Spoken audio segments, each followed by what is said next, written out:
shaver broke today, and I bought one, and it came the same day. It's already here, Patty. Isn't that amazing? Yeah, well, that's what Amazon like does, right? So I bought something. What did I buy? Oh, I needed one of those little, what's it called? You have to give me more information. You can't tell when I'm doing that. No. It's where you put other plugs in because you don't have enough plug on the wall. A 7-prong adapter thing. An adapter thing, but if it was sticking out of the wall too far and I couldn't push back my trash can thingy or whatever, so I found one that's flat, and then I ordered it, and it came that day. See, so it's Amazon. I know, because you just made me not feel special. I felt very special, and then you were like, "Well, that's Amazon." It's like they're like, "Let's get this to Benny now." Okay, well, we should start. Are you gonna record? We're happy. Okay, okay. Happy. We're happy. I know it. Clap your hands. Nice. Okay. Oh, now I might cheeky want to play. Hello and welcome to the Brother and Sister podcast. I am Benny. I am Valerie. Yep. And this is the podcast where we want to help you live your best life. That's Correct. Our goal. Yes. So last week, I was the lead. And so another thing we do is one of us actually takes the lead and brings a subject that the other person doesn't know about. So it's a surprise. It's a surprise. So this week, I don't know what's going to happen.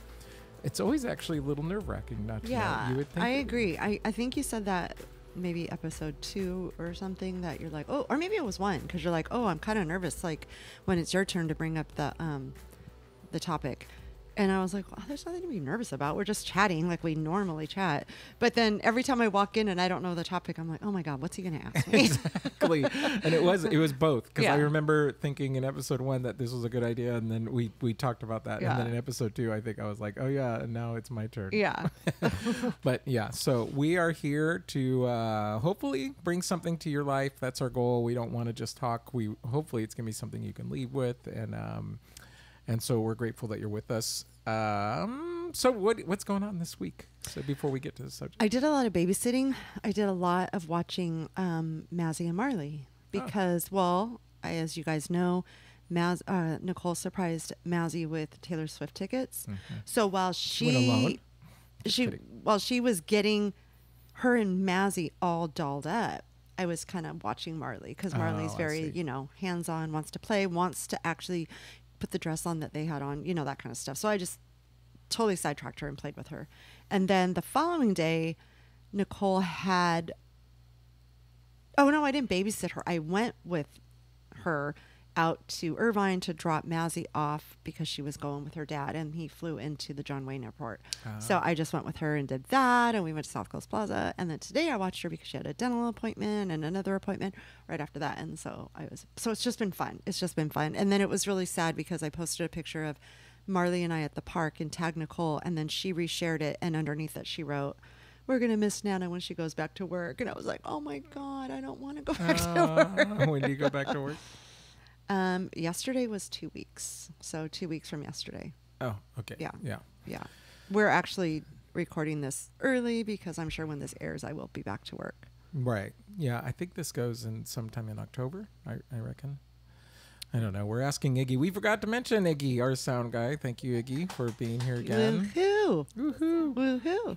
Yeah. This is a funny story. So at my gym, the reason that I reminded with the woohoo, because there's a couple girls that I work out with, and we are very loud, and this is 6 a.m. It kind of gets, and a lot of people are kind of looking at us like you're crazy, and then we're like, sorry, because we'll like go woohoo or whatever, really loud. And they're like, no, you're waking me up, you're making this fun, whatever, it's 6 a.m. And then so there's this one guy that kind of always is in our little group, very, very quiet man, but fun. I shouldn't say he's fun, he's very quiet but sweet.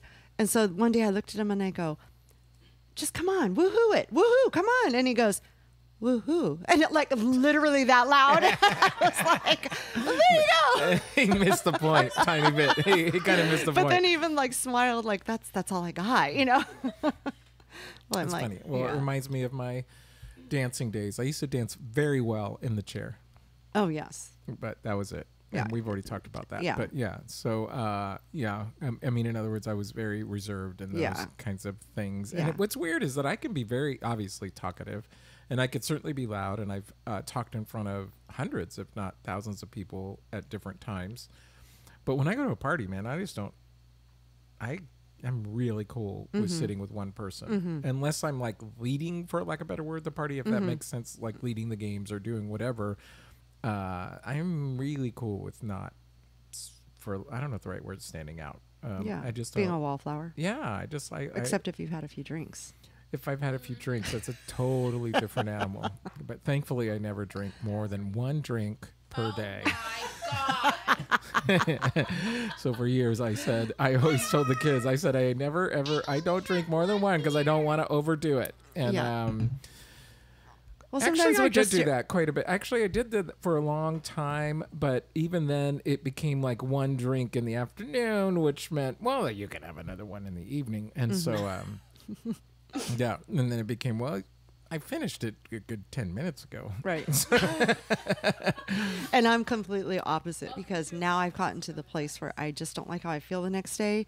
So I'm max 2 drinks, and I'm talking for the whole weekend. You know, if I drink on a Friday and have a drink or 2, there's no drinking Saturday or Sunday. Like I just. Well, this is what's freaky for me, and this is a very bad thing, perhaps, but I seriously could drink too much. I don't know if I'm probably sharing too much too, but I could drink too much, and I wake up the next morning at 4:30 and I don't have any hangover whatsoever. It's I not even I so much that literally I like feel everybody's like, how do you feel? I'm like, what do you mean? I'm fine. Yeah. It's not even that I have a hangover. I just don't, I feel groggy and tired. Like I don't feel hangover-y, but I just don't like to feel tired. I could get home from somewhere and not even have a drink. And if it's 1 o'clock, 2 o'clock in the morning, the next day I feel like, you know, I have a hangover because I just need my sleep. And I don't sleep well if I've had a lot of alcohol. But you know what the thing is I have a party in my head. And a lot of times, even when I didn't drink at all. Did anybody catch that? What does that mean? I have a party in my head. Like I always have something going on in my head. Like I don't need the alcohol to make me feel like I have a party going on, right? We could talk later when I get my license in therapy. Because a lot of people try and get rid of the parties in their head. I have this party in my head. You just said that like, hey. Well, there was like a period where I didn't drink for, I don't know, 4 or 5 years at all. Like Peter and I he would even say, oh man, we would be bike riding down at the beach. I wish you drank because it would be fun to stop and have a cocktail, you know? And I was like, it doesn't sound good to me. But people would judge you. Like, you're not going to have a drink.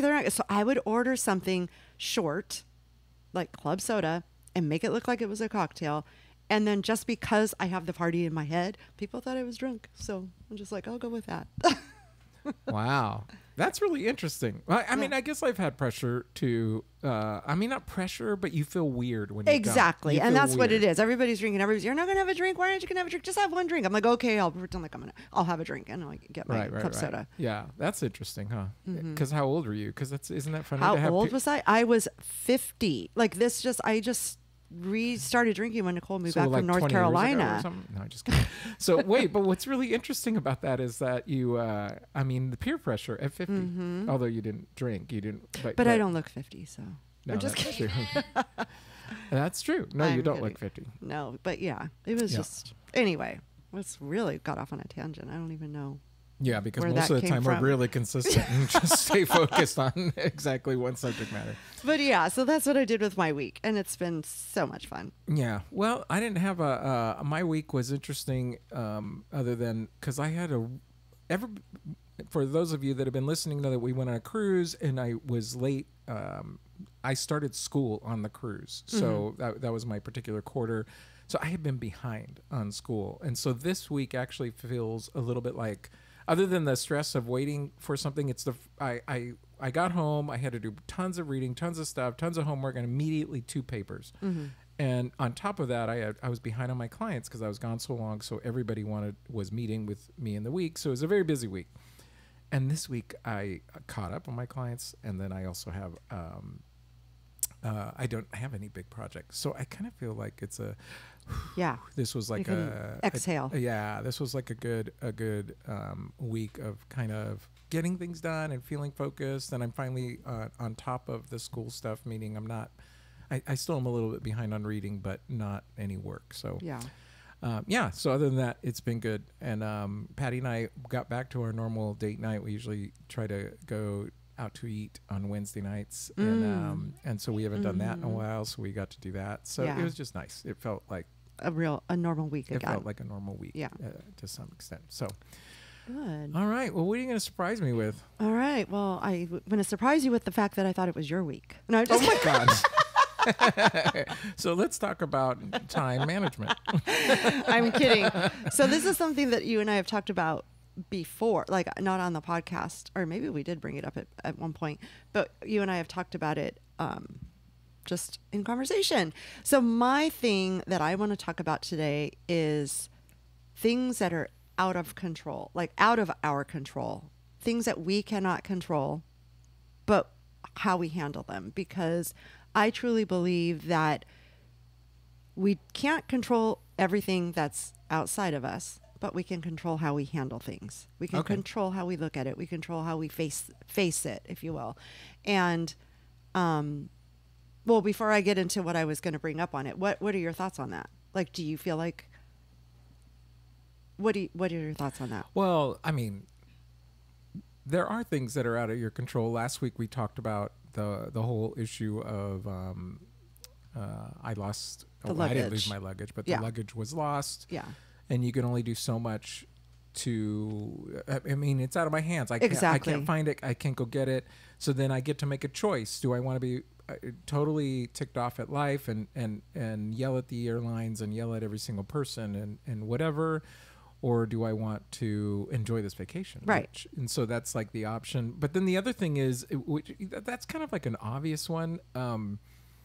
I think there's other disappointments in life that are, Yeah. and so yeah, those are because probably, there's like simple things. Like I wrote down like things like we can't control traffic, right. but people obviously have road rage, right? But so you can control how you handle being in traffic. Is it going to make traffic go faster if you're mad about the fact that you're sitting in traffic and you're getting angry about it?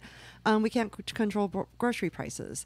You know, there's things like that are kind of more simple, and you can and daily adjust. because I think it's a big deal. Is that like the what's funny is that I think the heroes of the world or the heroes, like the big events, I should say, that take place, they're easier to deal with. That luggage thing sucked. Don't get me wrong. I hated it, whatever. But it's like a big deal, right? I mean, when I share the story, everybody's like, oh my gosh, I don't know how I could have handled it. Da, da, da. So it's kind of obvious. You have to make a choice at that Totally. point. But when you're talking about traffic, it doesn't necessarily come to mind that I should make a choice to not like want to kill everybody on the road right now. It's just because if I went to somebody and said, man, the traffic was so crazy in LA, they're all going to go, well, hello, you live in LA. Well, you know, and I'm specifically like thinking like you're in traffic and you obviously there's people with road rage and you're getting yourself worked up because you're not going to get to the place that you're going at a certain time. And so, and then you walk into the event, the place, work, whatever it is, all disheveled, irritated, upset, whatever it is. So my thought is like, I mean, there's been times that Peter and I are like, oh my God, we're supposed to be here and look at the traffic. How are we, you know, it's like, you know what? It's all right. Let's just sing. Let's just put on our favorite station and sing. And and it's irrelevant whether or not you get angry. Doesn't make you get there faster. Exactly. Like you just said. It doesn't change the circumstances. I will say that I get pissy. Excuse me. Oops. Pardon my pissiness. But I get ticked off. And then what's really funny is, sorry, we're really talking about traffic. But I'm a swerve. You know, I'm a change laner. Yeah. You know, especially if I'm in front of a car, or excuse me, behind a car that's where I can't see in front of it. So it drives me crazy. But then I don't know how you feel, but I will like change lanes and then like move up, and I feel like I did it. I did it. Especially if the guy in front of me was a jerk and like cut me off, and then I kind of got, even if I don't cut him off, but I feel that sense of relief, and then like 5 minutes later he's passing me. It's just so stupid because it's like you sit there swerving lanes and then you just realize you really didn't gain anything. Yeah, I'm not really a lane swerver, so I can't relate. Sorry. Yeah.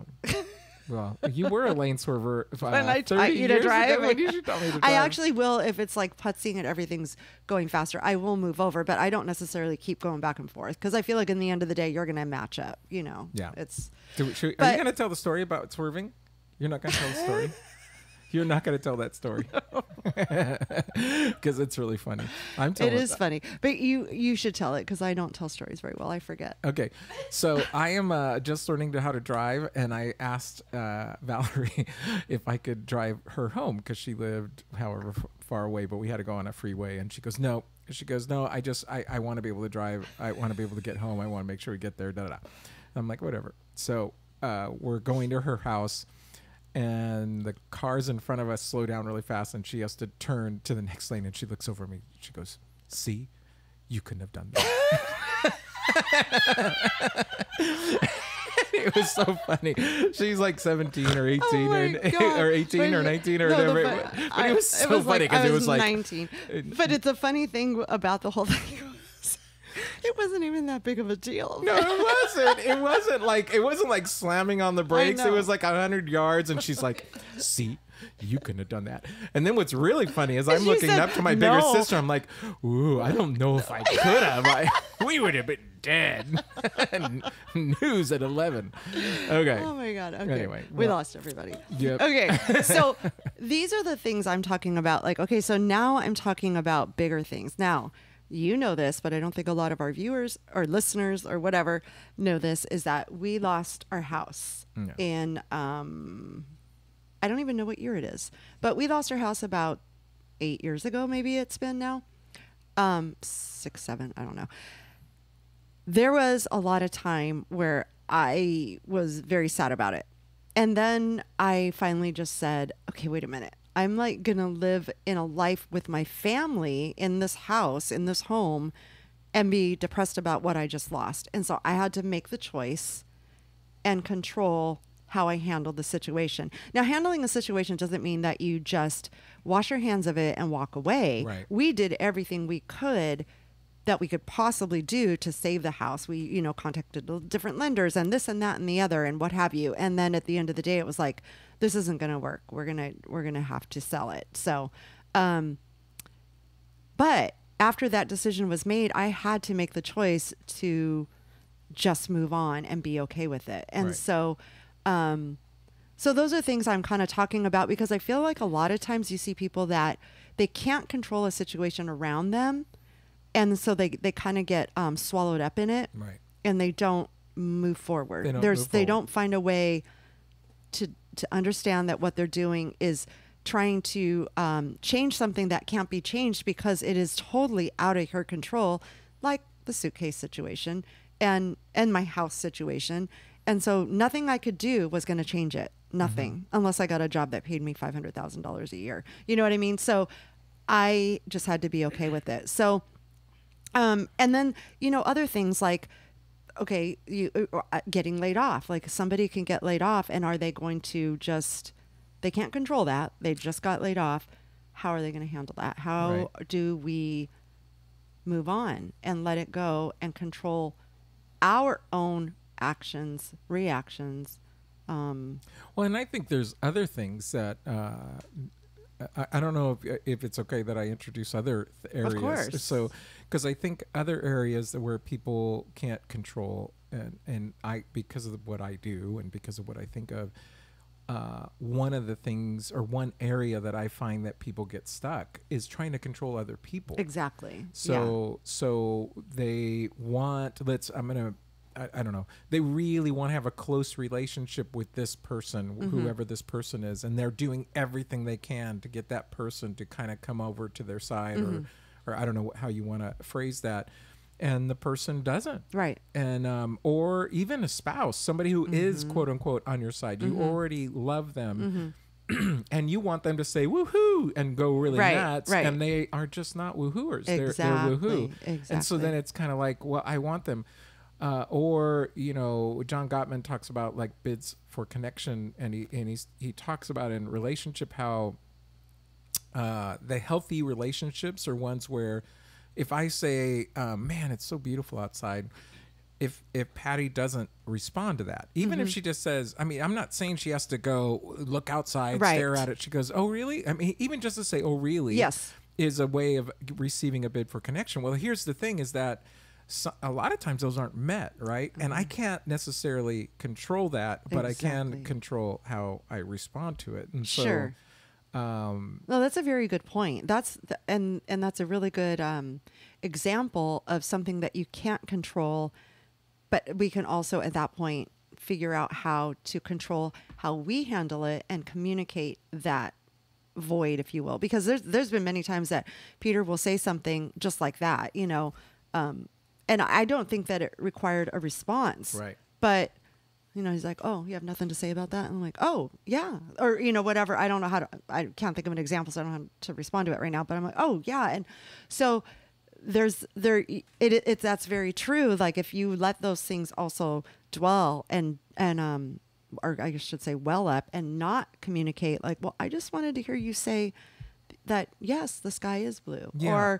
Or I don't know. Just acknowledge it. Just acknowledge Yeah, it. yeah. And so this is what's interesting is that because in this case there's two things that are going on, right? So according to the subject that we're dealing with is dealing with things that don't we can't control. we can't control. We can't control everything that happens around us or to us, but we can control how we react Yes. to it. And so the one thing that does happen, like in this relationship standpoint, is okay, I can control right now how I respond to this. In other words, I can say, Patty, come on, get a grip on life, which is gonna, respond to me, say Sure. something, or I could say, sweetheart, it's hard for me when you don't say anything. Right.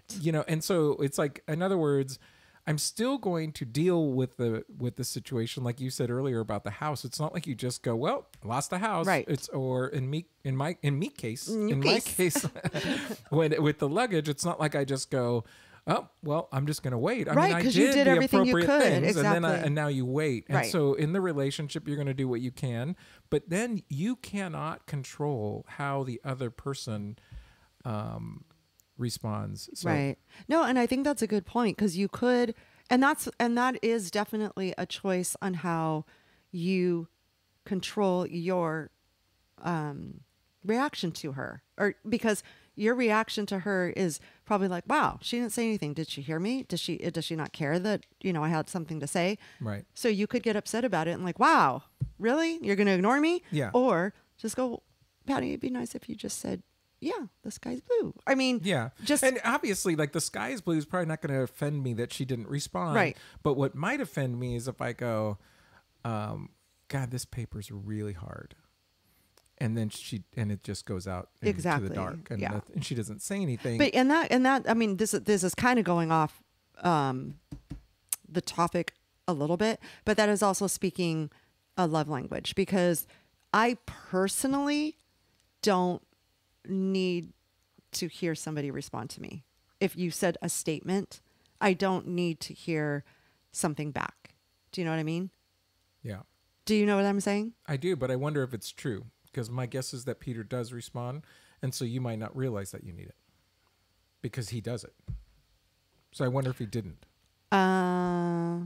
But that's another subject. You're No, right. that's true. So Okay, let's write this down. We'll talk about this later. Well, because for instance, an introvert. Okay, we're getting off subject. no, but yeah. Introverts and extroverts. Yes. They the thing that's interesting is introverts will, let's just say that they have a job where they're in an office and they don't do anything all day long with people. And they are just like at their computer. And then they come home and they're willing to talk. And then somebody has a conversation and says, well, you're not introverted. I mean, you're always talking and stuff like that. Well, what people don't recognize is they just spent 8 hours alone. talking, So yeah. now Yeah. they're ready to be with people. Right. They've got their energy from their 8 hours of work. Sure. So now they get to be with people, and vice versa. Extroverts who maybe talk all day long doing X, Y, and Z, and then all of a sudden it's time to talk in the evening, and they're like, I'm done. I need a little bit of time. And so people are like, well, you're not extroverted. Right. Well, what I'm saying is your situation right now might be Because it's skewing there. a I don't little- get it. Well, yeah. I mean, that's true. That you could be right you could be right. But yeah, Peter offers a lot of Yeah. conversation. Yeah. And then I know that he does like feedback. Excuse me. So, yeah, I think that we are different in that way for sure. But we are off topic on that. Yeah, sorry. So there's a great prayer that I like to pray. It's honest to goodness, I love it. It's a serenity prayer. Look it up. But it's God grant me the serenity to accept the things that I cannot change, the courage to change the things that I can, And the wisdom to know the difference. And Yes. that's the key. Yeah. Because I think Very true. what Okay. happens is We'll we end the try to podcast right there. Well, in the podcast, so, Iggy, we need you to edit it so that is the ending, okay? And now we're just going to talk about fish, okay? No, but seriously, what's interesting about that prayer is obviously the end, the wisdom to know the difference. Exactly. Because I think that's the key is that people, I sometimes want to control things that I can't. And so when it's knowing, oh, this is something that I can't Out of my control. Yeah, I can't Right. do anything about this. Right. Other than pray, other than whatever. Yeah. And I think a lot of times when there is something out of your control, there's a lot of times that you worry about it, that you overthink it, and I feel like that's just a lot of wasted energy. Worry isn't going to make something happen. Worry isn't going to change the circumstance. So I think that my whole reason for talking about this today because I see it a lot with people that what's the word I'm looking for? There's a circumstance, they can't control it, and they're overthinking it. They're over analyzing it. Yeah. They're over, and you're just like, there's nothing you can do. Like, if you're a praying person, let's pray about it. If not, let's figure out the steps. Like, recognize that it bothers you. It's okay that whatever it is bothering you. Well, that's what I wrote. Like, you can be okay. It's okay that something is exactly to feel that feeling. You can feel it. It's not like you have to erase how you feel about it all. But it's what you do with that feeling. Right. Exactly. And you also want a plan of action for, like you said, with the suitcases, you still took the steps to try to get it. Yeah. But then you're like, okay, well, that's all I can do today. I'm going to go enjoy my cruise. And, same thing with our house. Like we did everything that we could. We exhausted all measures. And then when we realized there's really nothing else, like we dropped it and said, okay, find a realtor. Let's put the house up for sale. Well, and the interesting thing about, let's just talk about your house again, which I don't know all the details, but what I imagine is, so and I think this is where your worry comment comes in is, so you can think about the house and you could do all the steps and then you keep thinking about it and keep thinking about it. And was that the right step? And was that, Totally. and then it's like the overthinking thing that you were saying, which ultimately doesn't help you get the house. No. And so it's like, that's the key thing is knowing, in that case, it's knowing when to stop. Okay. So we made the phone call, we signed those documents, and we made this thing. I'm done thinking about it Right. now. It doesn't thinking about it beyond this moment. Well, and to take it a step further, I started backtracking to the first house we sold. Like, why did we even move out of that house? Like, I Right. didn't want to move out of that house. I wanted to, you know what I mean? So I started even backtracking in the woulda, shoulda, couldas, Yeah. And so, but and so there was a period of time where I did the morning, I did and then eventually I recognized there's not much I can do about it at this point. And anything that I backtrack, you can't, hindsight's 20/20, but now I just have to move forward. Now you got to move forward. Yeah. And I guess that's that's the thing. It's hard. And every circumstance is different. But I imagine some of our listeners right now are dealing with something that they're going, I wish I could control this, or more accurately, they're trying to control something that's just impossible for them to control. And often it might have to do with a dream that we have. Like I dream, I want this thing to happen, and I'm working towards that thing, but then we just kind of go, and we can't let it go. Right. I love what you said earlier about worry, because I think people worry far too much. Like in my coaching stuff, when I hear people worrying, it's interesting because I think our dog is snoring again. Sorry. And so he's enjoying the podcast. So, but the thing is that when worry slips in, what normally that means is justamente lo que. Oh my. I just went into Spanish. Yes. It's what was I saying? That just totally When worry threw me. slips in. When worry slips in, what ends up happening is that we are trying to control something. I remember talking to Mom when our kids were younger, and we had to start, not had to, but they started doing things on their own. Yeah. And I remember saying to Mom, how did you deal with that? Right. Especially in those days. Yes. In that, we would say, Mom, we're going bike riding. And it was just like, we'll never see you in came- heaven. Exactly. It was like we were gone for hours. Yeah, You you never gone for- checked in. There was no cell phones to find No, out. there was no nothing. It was like they would just call the Hartleys and Yeah. say, "Hey, are you? Is he over there? Can you send him home now?" Yeah. It was so. Yeah. It was like we just kind of knew the lights are going out, and Come home. and so you come home. But so I said, "How did you deal with that? How did you guys deal with it?" And Mom, it was so funny. Of course, Mom, but she goes, "I prayed." Yeah. So what's interesting though is that what I took from it is that she says, I'm going to take the action that I can, which I can pray. And whether or not you're a listener and you believe in prayer, but I believe in prayer. And so it's like for her, she's saying, I believe that something's going to happen, but that was her action that she Yes. could take. What other people do is wonder what they're constantly nervous. Yes. It's fascinating Yes. to me that we have way more communication tools right now, and parents seem to worry way more now Right. than they did when they didn't have those Well, we things. didn't. Back when our parents were raising us, there wasn't a lot of helicopter parents. No, There's a lot more now. it was a very different Yeah. thing. It was so. I mean, I remember, I remember jumping our bikes and with ramps over fires. Yeah.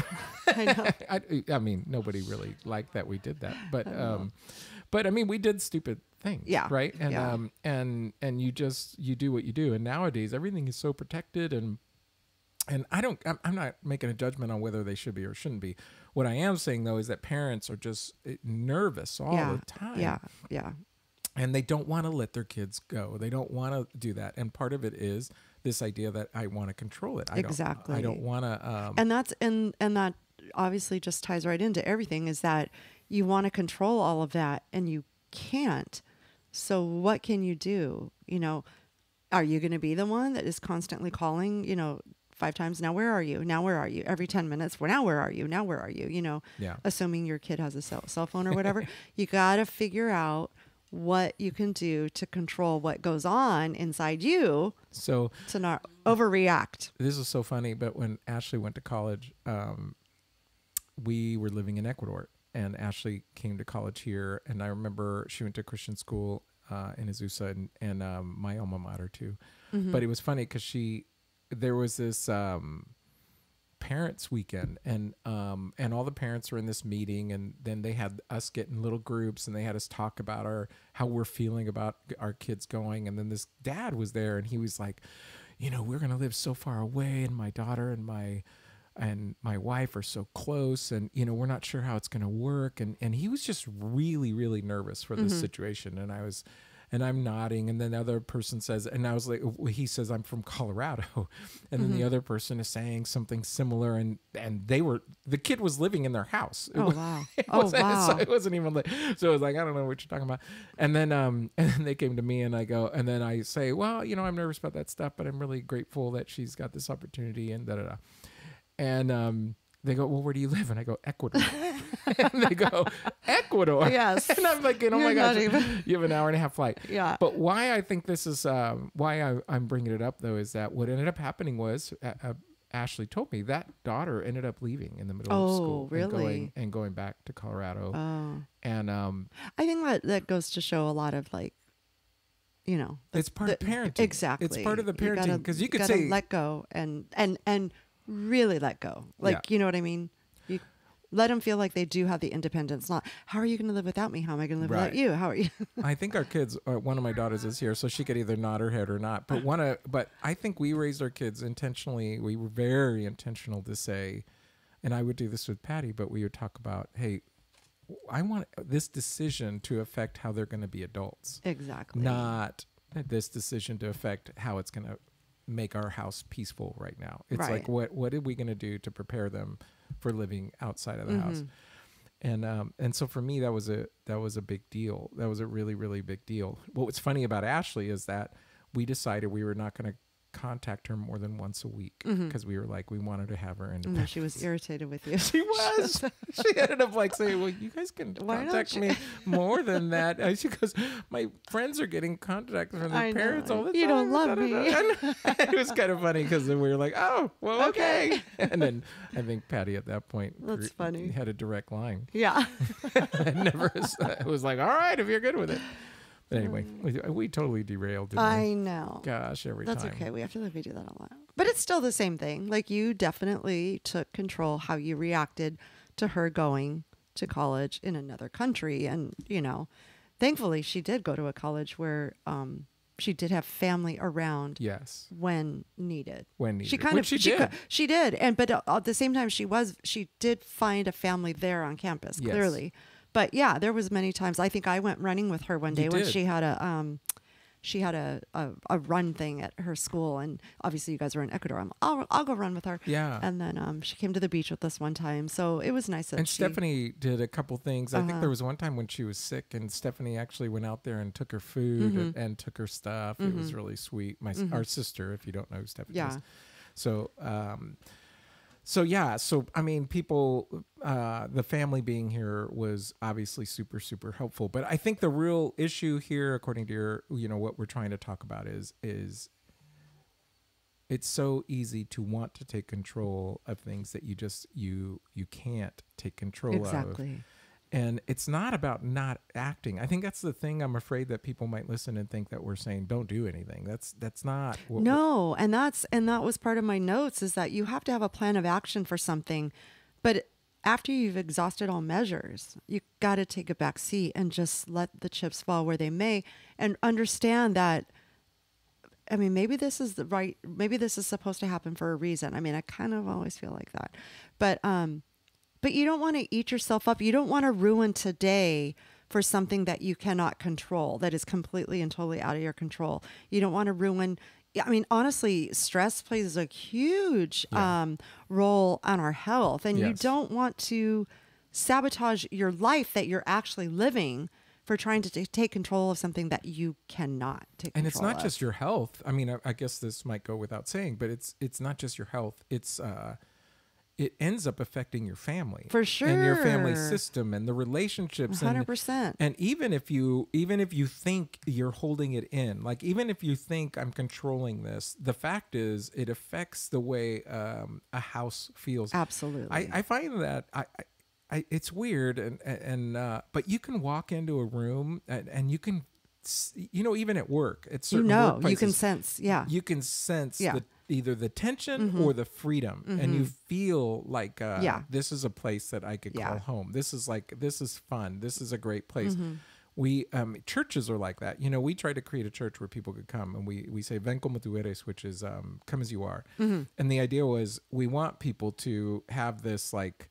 You can just come in, and people would share how they felt like that. Well, I like our home to be like that. I want people to walk in and not feel tension. Well, if I'm walking around stressed, I don't care whether or not I'm hiding it from my kids. They sense that I'm stressed. Absolutely. And if I'm, have you ever noticed a dog too? Oh yeah. Like a dog will go and hide under a bed or go, it's there. It's there. The tension, the stress, or whatever. Dogs and babies. I'm serious. Yeah. Babies won't go into a person's hand if they can tell. For sure. And it's so weird, that some people could just grab a baby and they calm down. Now, don't get me wrong. Babies.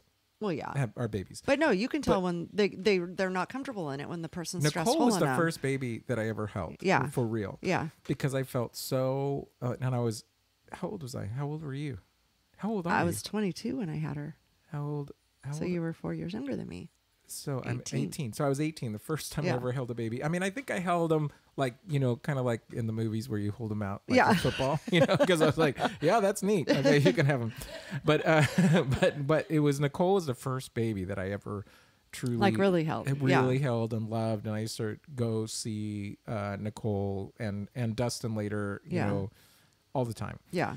And just love holding them. But it was funny because in the beginning, I really struggled with just feeling totally comfortable. Yeah. And she could feel that. They know that. And then the other thing that Patty called me on, she taught me this, was she goes, you look in their eyes. Because I would look at their features, and it was like, I think it was almost deceptive to the baby. Like, why don't you look at me? I know that sounds weird. Yeah, yeah, Maybe yeah. obviously they're not consciously Yeah. thinking that, but they can almost sense, you're not comfortable holding me. Yeah. Therefore, I'm not comfortable Yeah. with you holding me. Right. And there's just something weird about it. But Yeah. dogs and babies can totally sense a fake. Yeah. And For sure. there's just something about having that. And I think that has to do with that whole idea of controlling things, that whole thing of, I have to make sure that everything goes as planned. And if it doesn't go as planned, or I should say as the way I want it planned, then there's something wrong. Yeah. Yeah, we have to deal with And that. you have to keep the facade or whatever.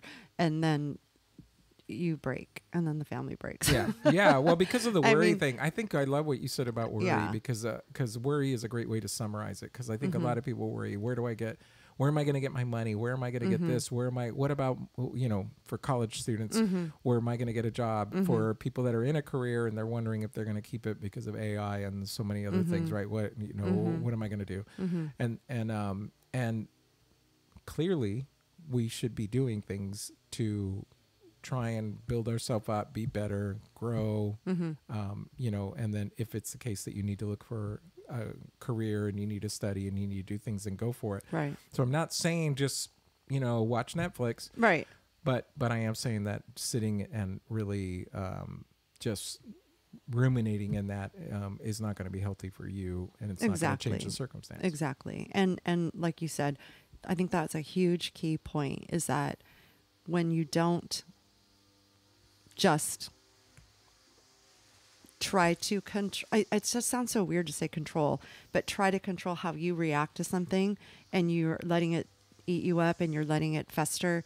There are people that will sense that and feel that. And I don't know. I'm just going to go back to health for your own being, that you just need to let things go, because it really can take a toll on you. I have talked to many people that have said, I'm going to go back to Coco's Bailey Kitchen, that many people that used to say, well, I have digestion issues. I have, this problem, that problem. I have this, and I'm like, okay, address some of the things that might be causing that, like maybe dairy, maybe, gluten, maybe, but also what's your stress look like? Yeah. Like, what does your stress look like? And oftentimes it really plays.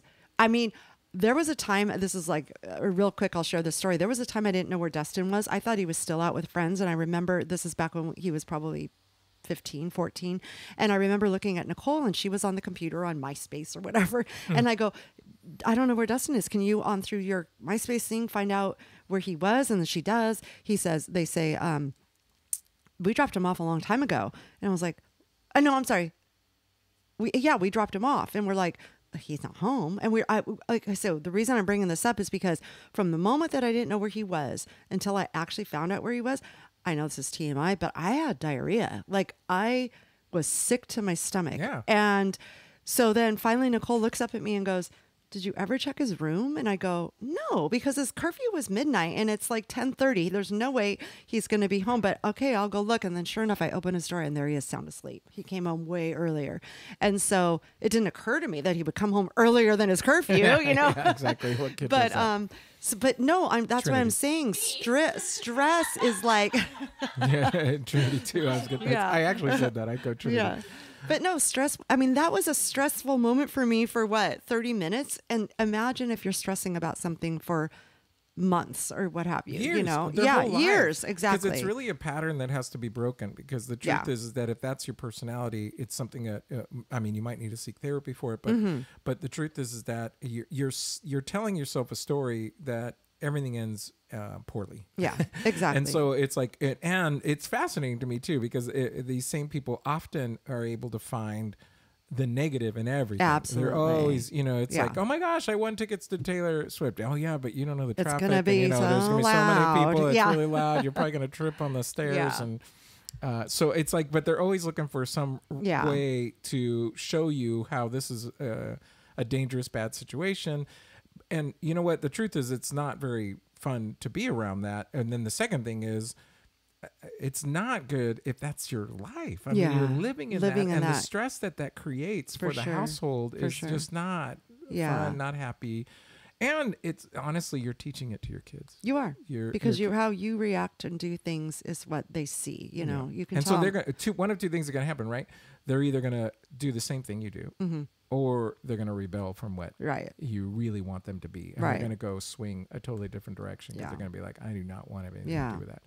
So, but just real quick, just so before we cut off, I wanted to say that, you know, I'm sure there's somebody out there listening that might have things that they're thinking, well, you know, if only I can control this, I'd do this, I'd feel this way. Let's think about how you might want to, your plan of action to try to accept that you can't control that, and how you're going to react to it, so you can just have a peaceful life, be at peace with it. I was thinking about when I got transferred to Lincoln Elementary, and I was very sad because I was leaving my Fern Elementary family.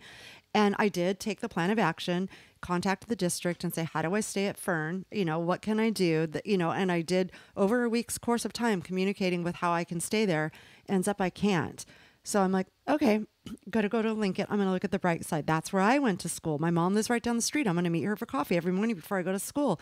And then as it turns out, I have a really good Lincoln family. So but again, I had to make the choice to change how I reacted to that, right? Because there was nothing I could do about it. I tried, but there was nothing I could. So that's right. Yeah. So no, that's a good way to end it. So yeah, don't try and control things. Do that serenity prayer. It's super helpful. Oh, that's an awesome prayer. It really is a good prayer. So hello, I'm done with my workout. So so there you go. Well, guys, thank you, Valerie. Thank you. What do we want to say? Hey, hopefully you like this. If you could do us a favor and share this with other people, put it on your Instagram, put it on your Facebook. That would be great. Yep, like it. Put as many stars if you're listening on Spotify, and hit follow and subscribe. And what else can I say about those things? I know they're all different. There are other things. But one thing to do, I think they are all shareable. So if you did resonate with the podcast, to share it, that would be great. It's helpful for us. Yeah, it would be helpful to get helpful to get the word out. So we're grateful that you're doing that. Speaking of Instagram, I am at A Daily Dose of Cocoa. And I think I'm just at Benny.Gonzalez. Yeah. Benny.Gonzalez at Instagram. So if we could help you in any way, and if you have any comments, we would love to hear from you. For sure. That would be wonderful as well. We also are very open to ideas. So if we get several ideas, especially if we see a pattern, we would love to talk about it. So that would be great. Yeah. All right. Well, I'm Benny. I'm Valerie. And we will see you next week. Don't worry. Be happy. Have a good one. Have a good one.